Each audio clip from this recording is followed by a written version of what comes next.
So hello everyone, it's Toby from Toby's Sketch, and today we're going to have a little bit of fun. We're going to have a play with this paper. So this is, as you can see, some Arches hot pressed paper, and it's in a sort of fascinating, really long and thin landscape orientation. And what that means is we can have a real play around with how we set out a scene, how we make a scene feel, and we make it a bit more panoramic, up and down, getting that lovely silhouette in.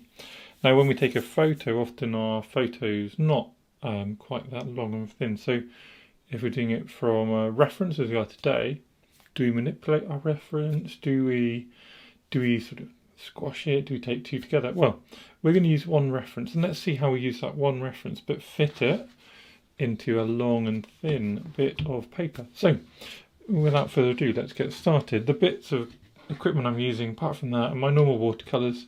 Got a small Chinese brush and a 0.3mm fine liner today. I'm just going to fold that back over and we can get started. So, as you may well know, I like to start my sketching towards the centre of my piece of paper. I like to sort of pick where's my focal point going to be. And we're still using the rule of thirds, so we've got much smaller thirds, they're not equal here, but our focal point, I say towards the centre, it's going to be somewhere around here. And I think it's this lovely corridor going in to these two houses facing us. So what I'm going to do is going to start in the middle. You might be able to tell from the little star on top of this tree that I took this photo around Christmas. And what it is it's a photo in Durham.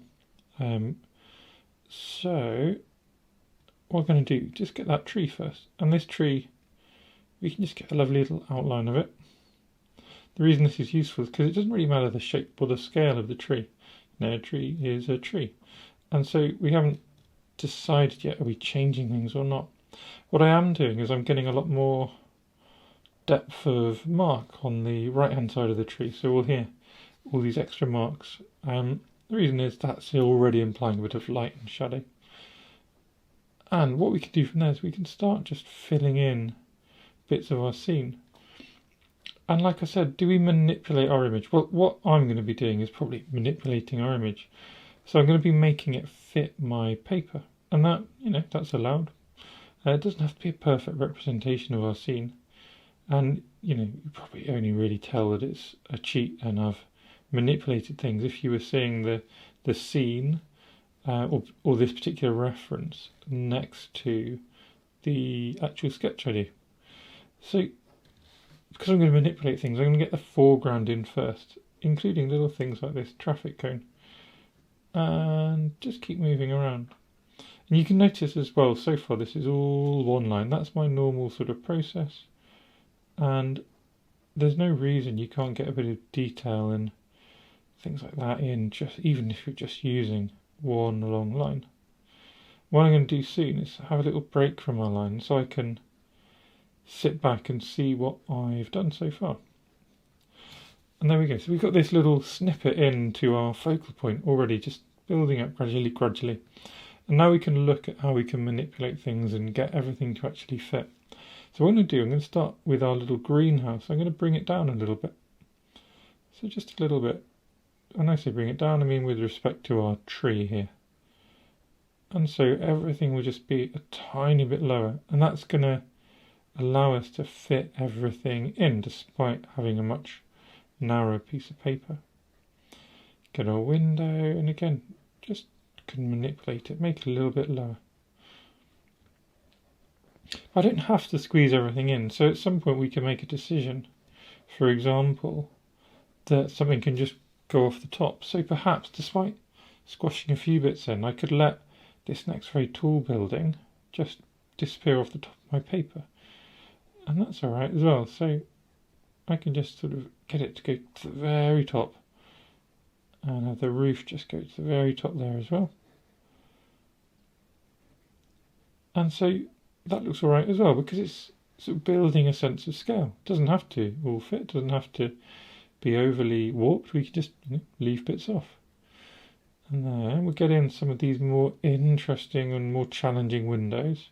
Always just measuring across. So I'm looking left, right, well, left, right, sorry, left because my reference is on the left. So I'm looking up and down, going from what I'm sketching to my reference, and just sense checking, am I getting these shapes right? Now I tend to keep my pen moving most of the time while I'm doing this, but that's probably a bad habit. But I quite like it, and I don't really mind if I get some mistakes and inaccuracies creeping because I'm not doing a sort of full length of observational time. Going back here, what we can do, if we look at the reference, we can see it sort of sweeps around a lot, or sweeps around very quickly, so it's quite a sharp angle. But again, to stretch things out, we can stretch out that perspective. So we can open up the fronts of these buildings. And we can do that initially with a few sort of vertical lines, just to remind ourselves what we've got. But then as we get to these roofs, we can just pick out the roofs, pick out the chimneys and broaden them and broaden them. And then we can come down the bottom and we can start adding in the shop fronts, because the shop fronts is the other key bit, which sort of shows us how how perspective laden our scene is, really. Because if you can see most of it, if it looks like it's facing you, you know it's not on that steep an angle. And there we go. So we've got all our shop fronts in. I'm not pretending they're like a super accurate representation of the shop fronts, but what they are is just trying to show the perspective of our scene, trying to make this an interesting sort of panoramic view, and then get these windows in and make it feel busy, make it feel fun, alive. I'm going to leave out this car, at least for now, but I am going to get this sort of pavement coming in, and I'm going to bring it in off the bottom of the page, again because it mirrors what we've done up here. And we can just have it going loosely off into the distance. It doesn't have to be perfectly finished. In fact, I think given the looseness of the perspective, quite nice to just have it disappear off over there. Now, as we come down here, we have some more decisions to make. So let's get this lamppost in first, actually. I say lamp, it's sort of a lamp with a sign, isn't it? And what we can actually do, in theory, we can see the bottom of that post, but I'm going to leave it because I wonder how, with the flattening in of this scene, how much we're actually going to be able to squeeze it in. And I don't want to warp it too much. But what you can then do is bring in this other building behind. And we can get the front of it coming down. And this is where we can start to see, well, actually, the bottom of our tree is about here. And the bottom of the house is only a little bit lower. So we're definitely going to be able to get the bottom of this house in. And if we use that to just set the perspective, the angle, the height of the street over here, we can sort of build in the rest of these houses. And the perspective is a bit awkward here because it's not just perspective, it's also a slope. It's also down the hill from us. So we're not looking at it with a nice horizon line at eye level. We're looking at it from basically, I think our horizon line is probably here, which fits with here, so that's right. So our horizon line is almost level with the roof, or just under the roof, certainly the second story of these houses. So that just, it changes everything. It makes a lot of our inherent sort of sketching beliefs and our sketching reflexes, our muscle memory for how we angle things, it just messes with those. We need to think a little bit harder. You might notice I'm using not my normal fountain pen today. I have got that just here. But I am just seeing which of my pens I've still got, which is still alive, and having an experiment. And also these very fine liners. So 0.3 by Winsor Newton's a bit like a 0.1 by many other brands, really. They're very fine. When we're trying to stack in so many lines, you'll find this is a lot finer than even my extra fine fountain pens don't quite achieve the same thin lines. Okay, we're going to move on anyway. That was a little aside. We've got these kind of houses disappearing off into the distance. They're underneath this hill. So what I've drawn the end of our road, and then we've got this little fence which again we can actually, especially because we've got this really thin fine liner, we can get it in. We can give it that fence line look. And then we can see, where does the bottom of this house come in? It comes in just below here. So it's going to be about so. And this is important because this is our outer frame for our image. And we need it to come to the top of about here, isn't it? So level with this house. I've just spotted a window I'd like to add here as well. So there we go. It's well worth having a look. And what we do, we just bring this line up. We can bring in some of these windows as we do it. We can go back and forth a bit to give it a nice sort of bold line. And then we get to about level with that roof line. And we can curve it round. And again, what am I going to do? I'm going to open it out a bit so we get more of this panorama, this warped kind of perspective. And what you can see as well is the windows here, the shop fronts here, are much higher on our paper and on our reference photo than over here. So we've already got this slightly odd image that the reference photo is. We're just playing with that a bit. So I guess the whole point of what I'm trying to get across today is it's okay to change things. It's okay to change them quite a lot, to make things fit how you want to fit them. And there's lots of ways you can do that. I'm just going to nudge these chimneys in at the top. And hopefully what we get at the end of this is a really interesting image where it's still very accessible because it's obvious what it is, but it also makes you work a little bit to look at it, makes you work a little bit to sketch it. You have to think about what you're doing because nothing about this scene is necessarily routine or easy. For example, here, this is sloping up quite a long way, which isn't necessarily what we'd expect from where it is in our sightline, but because of the hill and everything, we need to think about it a little bit more. Got all these windows. So this is another concept I like thinking about, and that is density of line work. So what do I mean by that? Well, look over here. There's so many natural windows and things that we end up having a real density. We're going up and down a lot.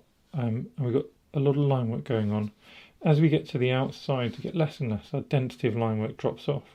What lets you get away with really loose colours is by having that interesting density of line work. So over here, we've got less sort of natural holsters for our line. And what that means is we need to find more edges. That might be, for example, here, in this window, we find more of these window shapes, and that lets us get more sort of density of line work. It might be that we add more shadowing, so we could hatch in like so, and that sort of gets that shadow. It also gets more density of line work, and then on top of that we're going to be able to add our nice loose colours. It might be when we come to our edges we go up and down a few times. And when we come to our windows, we try and define them a little bit more.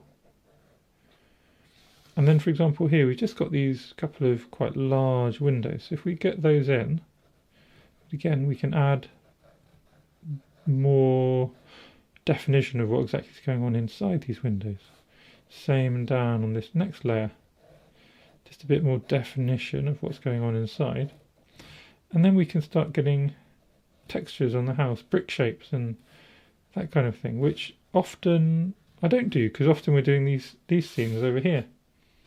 But in this opened out view, we need to match our density of line work on each side. And I think what we've now achieved is a pretty good sort of matching, pretty well evenly matched up line work.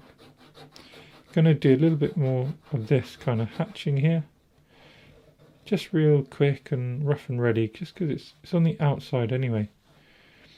And then I want something filling this gap. So I'm just going to get the idea of textures, and let's just, for example, invent the edge of a window as well. Just something which marries up to the other side.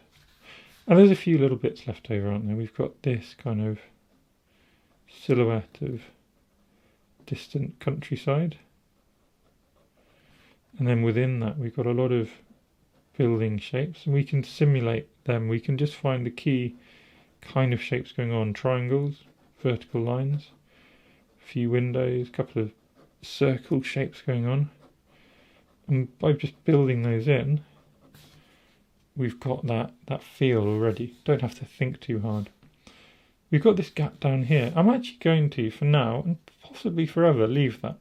I think this is quite a compelling bit of negative space, where we've left something out and we've made it more about the flow through the image. So let's leave it. I was going to draw in something like this, but we have always got the option just to hold off.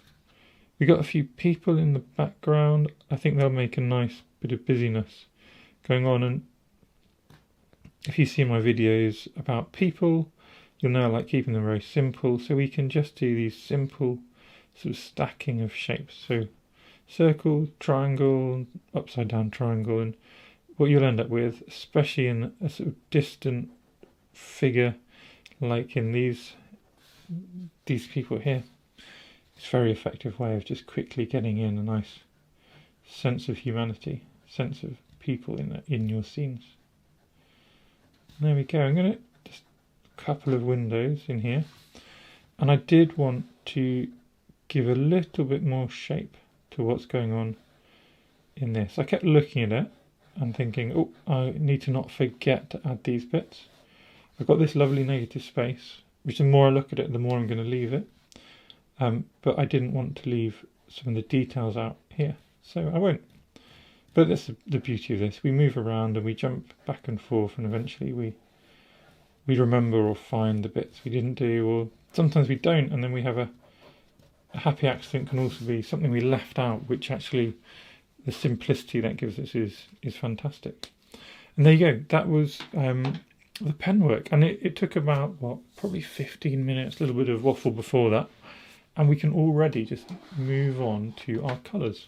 So I've got my normal set of colours here, and what we're going to do, we've got this lovely line work, quite delicate with a very fine liner.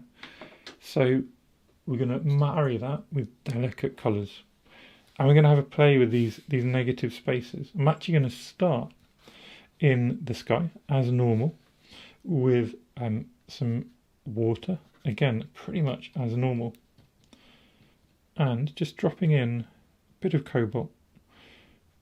And what can be quite nice is just to start neat. So we start by getting our colours lining up with, the hard lines in our scene.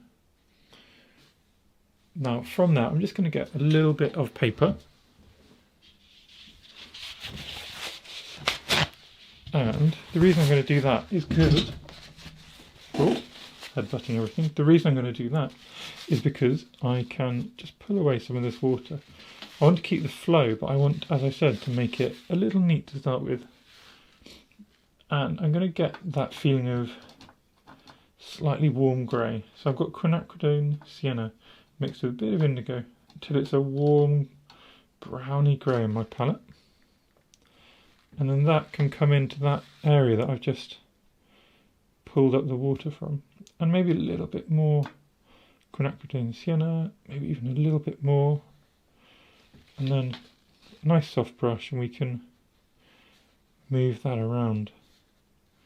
And then we can start blending that and bringing it down. So I've got a little dot here of, I think it's called Genuine Apatite Green. It's one of the Primatech colours by Daniel Smith, which I've got for Christmas actually as a stocking filler, and is absolutely delightful. I think a really lovely gentle green. So I'm having a play with that, but so far my playing has been really enjoyable. So I'm going to pop that colour in there, and then we're going to keep some of these blues and browns blending in there. It gives it that busy feel. And you see how this colour is going up into the sky as well, and that's fine.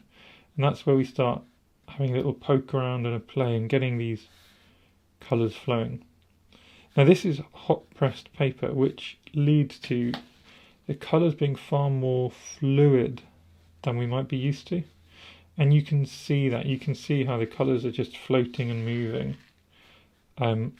Whereas on cold press paper, they tend to create very textural washes, but they tend to also be sort of more stationary. They tend to get held down by the little the textures in the paper.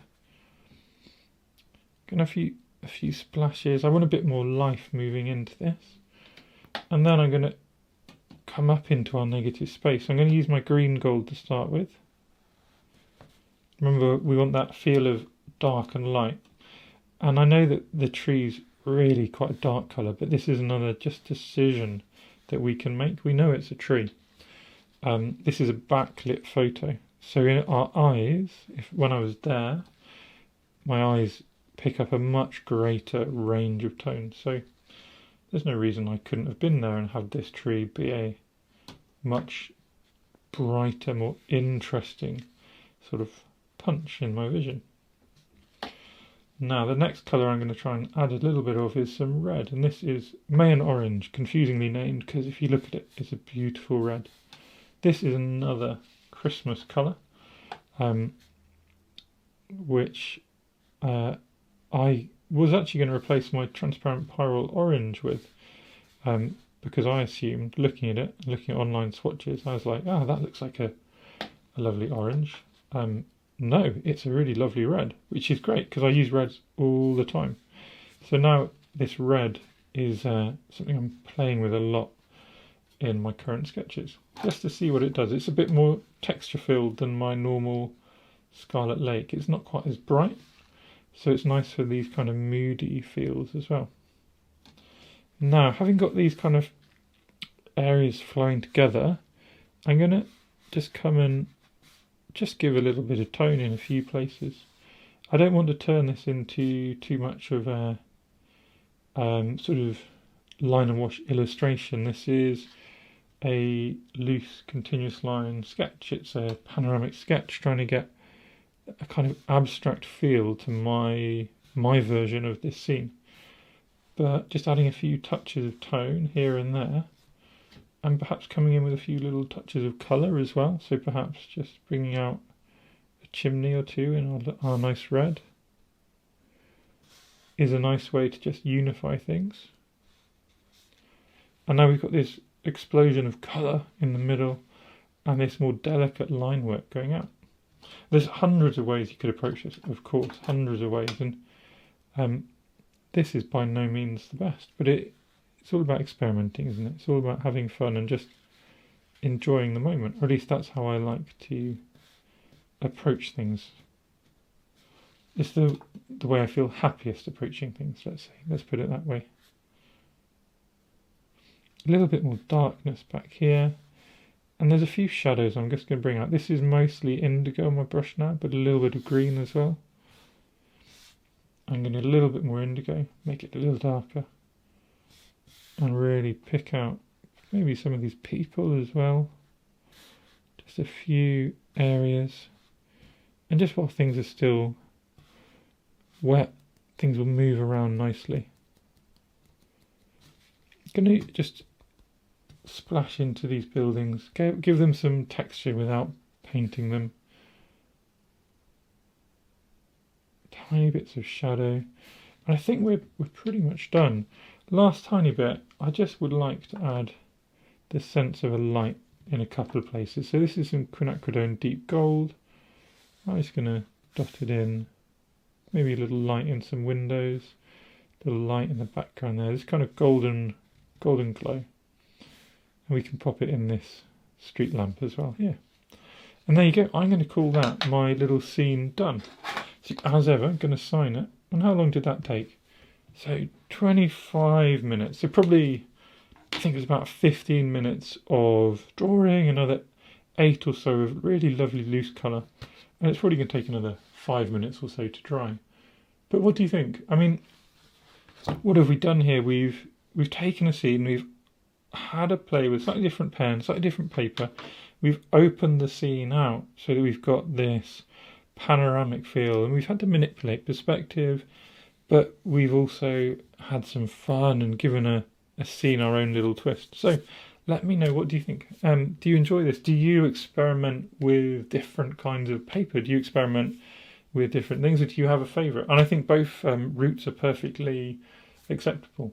In fact, they're great. One of my weaknesses, I would say, is that I can never quite settle. So I always feel the need to experiment, and if I spend too long doing one thing, I get a bit demotivated. But many other people work in the other way. So yeah, let me know. What do you think? Are you going to give this a go? Have a play and have an experiment. And thank you very much for watching. Of course, do, if you enjoy my videos, like, subscribe, and I look forward to seeing you at the next one. Here's a bit which needs to touch.